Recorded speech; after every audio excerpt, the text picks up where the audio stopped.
How can one friendly text, a harmless vacation selfie, or an unexpected traffic jam flip the entire custody narrative and cast you as the irresponsible parent overnight? Family court judges don't have time to read your life story. They remember snapshots, single moments that fit neatly into a lawyer's accusation. Miss one pickup, and you're suddenly unstable. Vent in a late-night message, and screenshots become evidence of harassment. Post a beer on Instagram while the kids are elsewhere, and you're allegedly partying instead of parenting. It feels unfair because it is. The system isn't built to measure your love or intentions. It's designed to control risk, and any slip, no matter how innocent, looks like danger on paper. That's why today we're dissecting 9 silent traps that turn good moms and dads into courtroom villains.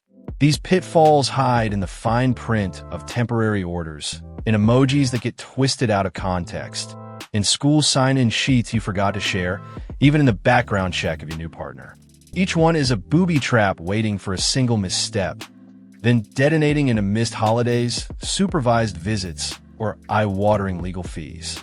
By the end, you'll know exactly where the tripwires lie and how to sidestep each one before an opposing lawyer spins the story you never meant to write.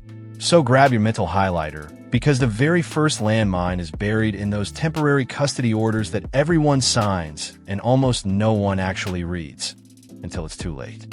Those temporary custody orders your lawyer hands you at the first hearing feel like a placeholder, something everyone will revisit once tempers cool. Yet they function more like a steel-framed cage. Hidden among the routine lines about exchanges and bedtime are razor-sharp clauses that judges treat as gospel from day one. Break even one, and you've technically violated a court order, which means your ex's attorney can march into the next status conference waving a contempt motion that paints you as reckless with judicial directives. Picture this.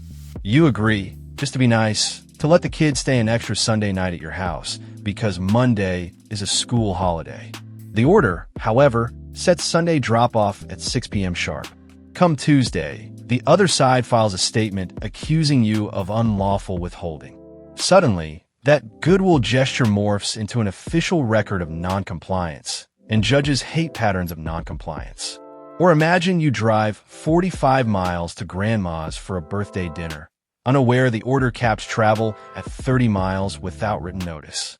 Your phone pings with a "Where the kids?" text.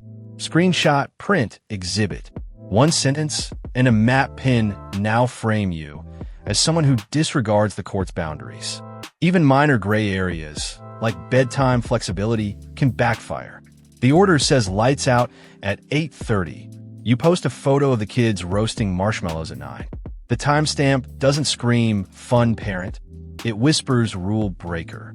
The fix is brutal but simple. Treat every temporary line as if it's carved in granite. Read each mileage limit, bedtime, and notification window 3 times, then live by it to the minute and the mile until a judge signs a new order. Because the courtroom won't remember your good intentions, only the paperwork you ignored. And while the ink dries on those pages, another silent witness is archiving every emoji you send, ready to become Exhibit A in the next round. Your phone feels private, but in a custody fight, it's a megaphone aimed straight at the judge. Every text, damn, or laughing face emoji can be subpoenaed, printed, and tossed onto the courtroom projector at triple zoom, stripped of tone and context. A single LOL, whatever, fired off in frustration can be reframed as dismissive contempt. A harmless eye-roll gif becomes emotional intimidation. I once watched a father lose midweek dinners because he tagged an exasperated meme with the words, "You're impossible." Opposing counsel read it aloud in a hushed voice, called it verbal aggression, and the judge raised an eyebrow, just long enough to tilt the outcome. Even silent gaps hurt. Unanswered messages are sold as stonewalling, proof you won't co-parent. And that group chat you assumed was safe? One screenshot away from the record. Think timing too. If the order says communication must stay cordial and kid-focused, firing off finance rants at 11 p.m. shows harassment. Meanwhile, your ex can cherry-pick only the ugliest snippets. Judges wade through hundreds of pages, They notice red flag words. Always, never, psycho. Those absolutes feel like daggers, and family courts prize de-escalation. So adopt the 5-second rule. Before you hit send, ask, would I read this aloud to the judge? Swap sarcasm for facts. Traffic on I-90, ETA 605 instead of running late, LOL. Keep messages short, neutral, logistical. Pretend a court reporter is leaning over your shoulder. Archive everything in a secure app. Your own thread, complete and time-stamped, often defuses selective editing. Most important, never vent through your thumbs. Friends, therapists, steering wheel's fine. Your co-parent's inbox? Ammunition factory. Because while one emoji might feel cathartic tonight, it could shave hours off your parenting time next month. And if you think a text can't outweigh real-world parenting, wait until you see how a single missed handoff gets twisted into an abandonment storyline. Family court doesn't measure parenting in years of bedtime stories. It tallies punctuality like a train schedule, and a single late arrival can fuel an abandonment narrative that sticks harder than gum on courtroom carpet. Picture the scene. You're racing across town, toddler in the back seat, traffic crawling because an accident closed 2 lanes. You text at 5:07. Stuck, arriving 5:25. Seems reasonable, right? Wrong. The handoff order says 5 p.m. sharp. By 5:15, your ex has already snapped a photo of the empty parking lot time-stamped and emailed it to counsel as proof you failed to appear. In the motion filed next morning, that 25-minute delay balloons into habitual unreliability and emotional distress for the child. Judges don't comb through Waze screenshots. They see pattern versus no pattern. One no-show plants the seed, the next waters it, and by the third, you're branded the parent who prioritizes personal convenience over stability. Even genuine emergencies, flu, blown tire, snowstorm, lose sympathy if undocumented. That's why every hiccup needs a paper trail. Doctor's notes for illness, tow receipt for breakdowns, weather alerts for storms. Follow up in writing, offer makeup time immediately, and log responses. Courts love solutions more than excuses. Flip side, never volunteer a schedule swap verbally. Confirm in text or email so the agreement lives on record. And if you anticipate chronic obstacles, night shifts, unpredictable travel, petition early for a schedule you can keep. Better to look proactive than apologetic. Because once abandonment appears in a pleading, each future delay is evidence of a tale already believed.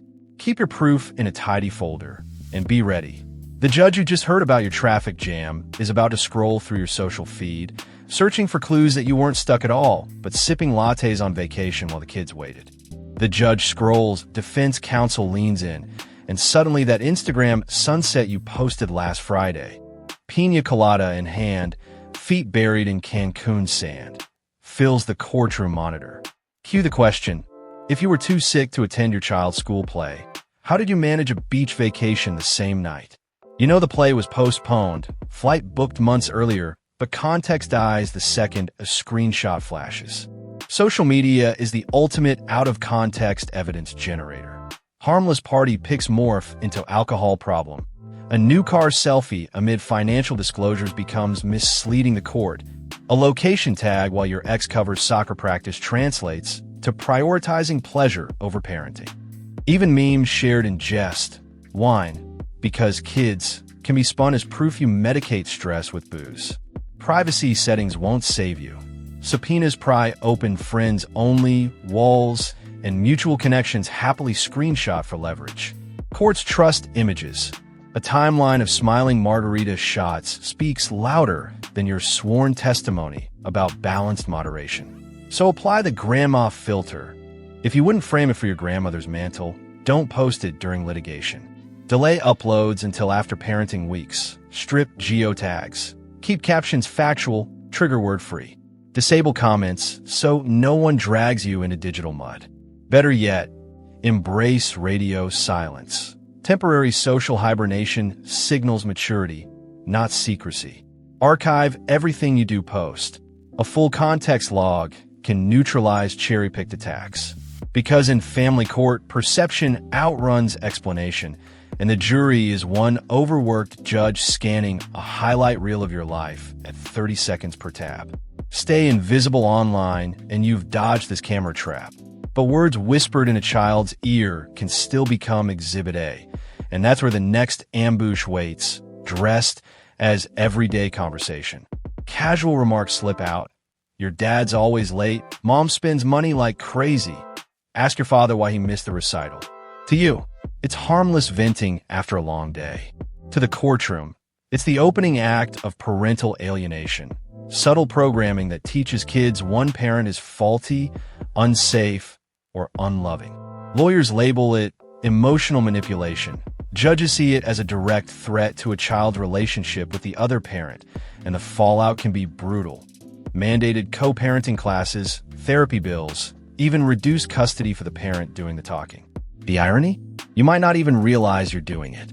Children are sponges. They absorb sighs, eye rolls, side-of-mouth comments on speakerphone. One teenage witness statement, "Mom says dad never pays support," carries more weight than a stack of financial affidavits. Courts also frown on weaponized silence.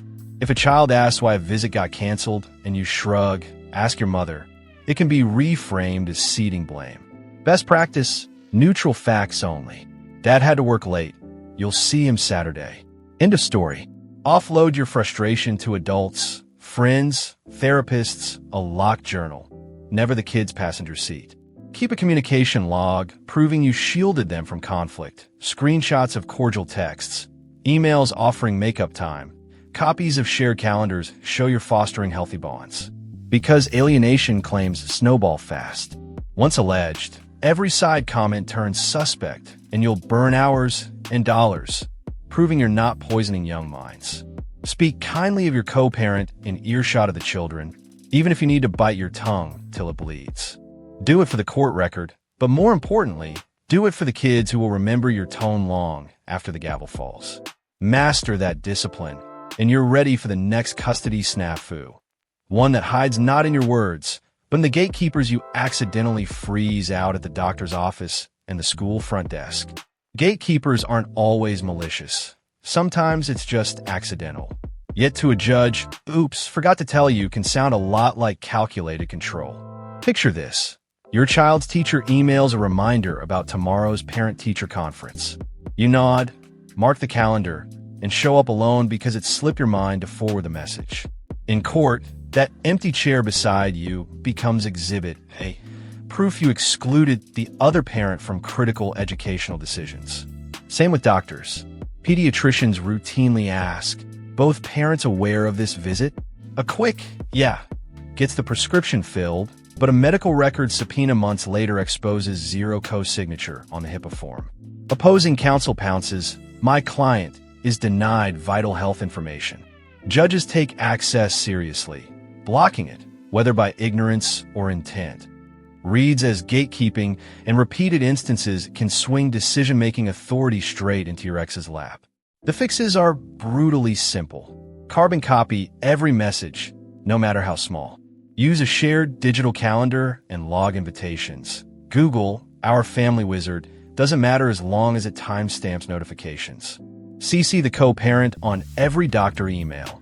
Attach after-visit summaries the same day. Sign FERPA and HIPAA releases listing both parents. Keep scanned copies in a cloud folder accessible to counsel.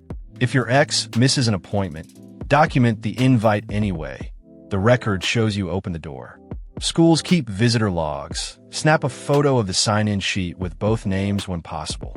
Those paper trails slam shut claims of exclusion. Because when judges weigh involvement, they look for effort, not excuses. You want a thick file proving you facilitated every report card, vaccination, and parent night flyer. Fail there, and the narrative shifts. You're the gatekeeper controlling information, and soon potentially the kids. Guard against that label now, because the next trap is even less forgiving. One late child support deposit that paints you as a deadbeat before the bank even clears Friday's paycheck. Child support payments are more than just dollars.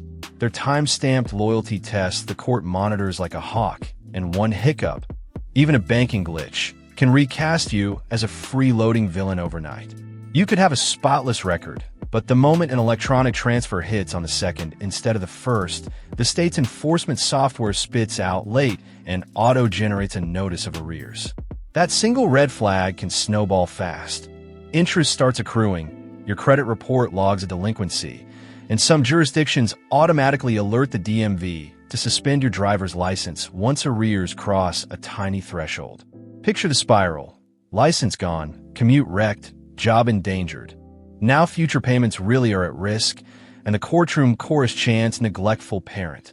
Judges know the system is harsh, yet they lean on its data, not your explanations about bank holidays or payroll lags. So build a 2-day buffer. Schedule transfers to land early, set redundant reminders, and screenshot every confirmation. If cash flow's tight, stash one extra payment in a separate sub-account. Think of it as custody insurance, so technical delays never leave the docket bare. When circumstances truly change, layoff, medical crisis, file a modification request immediately. Voluntary silence reads as avoidance and compounds penalties. Keep a ledger of every dollar sent, even voluntary extras, and email copies to your co-parent and attorney. Receipts speak louder than promises.